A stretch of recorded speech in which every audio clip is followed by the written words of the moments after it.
Teď zase já, Báša Martinková. A teď jsme trumná na Kopala z Praha. A pak půjdeme na atrakce, ale z toho videa mít asi nebudete, protože já nemám vodu těsný. Dominik, zdravím.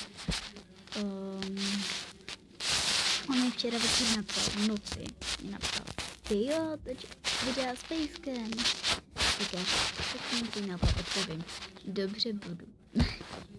Jinak tě zdravím. Jsme teda v té Praze, počkejte, ukážu vám výhled. Jako nic moc, ale aspoň to se dá. Tak tady máme pěkně výhled. Jo. Bude dneska večer laserová show, což bude opět krásné, jako vždycky. Hasič.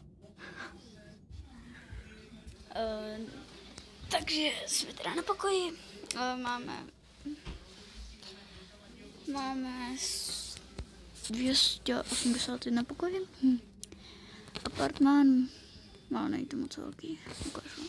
Tady jsme my, teda. Tady jsem já a můj brácha. Jo. Počkej, já, brácha a Káťa. Televize. Záchod tam je. Jo.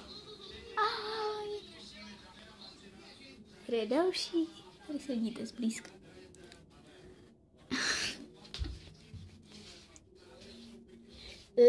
Nevím, že mám modřiny. To si nevšímejte. Tady mám Pranks. Prankl.